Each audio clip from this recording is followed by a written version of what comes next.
Hello, everybody.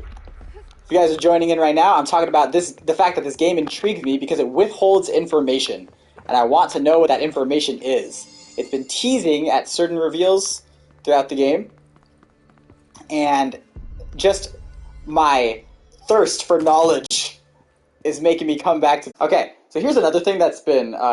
here's just the first thing that I want to know. Who are we in the plot, right? Because throughout the game... Jessie, I think her name is, keeps referring to us as you. And she keeps saying, I haven't told them about you yet. I don't know what's going to happen when I tell them about you.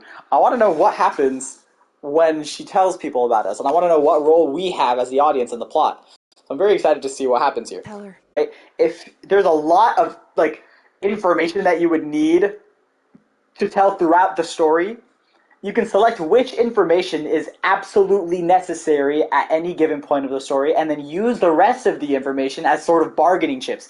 Don't give it out to the audience completely and allow them to immerse themselves in the story as they try to get that information from the story. It allows for a sense of intrigue, and at times, when you don't withhold so much, the audience is absolutely confused and doesn't want to play or watch or anything anymore. If you withhold just enough, the story can be a lot more enthralling because of it. So yeah.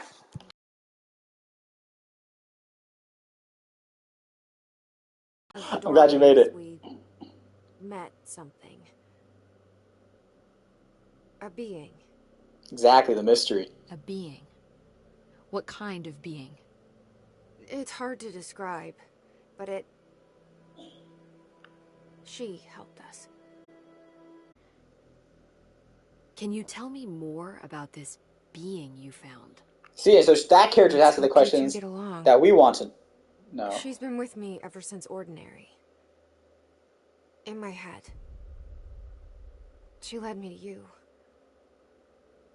I call her Polaris. As in a guiding star. Did Polaris know about the Hiss codes? Another thing that I want to note that I feel like is very important is that if you're going to withhold information and use that as sort of bargaining chips for the audience to stay immersed in your story, to stay immersed in the world of your story and to stay enthralled in your story, then when you give that information, when you finally give it to them, preferably it's in a more interesting or dynamic way, whether it's if it's information about the past of a certain character, maybe give it a very interesting flashback that once you introduce the information from that flashback, it totally changes the stakes, or it totally changes our understanding of a character. Or, maybe it's a big reveal. The point is, if you're going to withhold information, two things need to happen, in my personal opinion. One, the information needs to be important enough that it changes how we view some aspect of the story, whether it changes how we see a character, it changes how we see the motivations of something, right? And two, when you give that information, when you finally give that information, it's probably better to give it in a way, it's better to give it in a way that it makes a really cool reveal. I think my complaint right now is that I've been really excited for this information, and the way it's being told is in a very monotone conversation that if I wasn't paying attention right now, I would just pass as another cutscene that I zone out in. For that, the reason why you want to allow the reveal of the information to be an event in itself is because then if you don't do that, then it feels like there wasn't any payoff. It feels like there was no reward for sticking around to figure out what the information. Yes.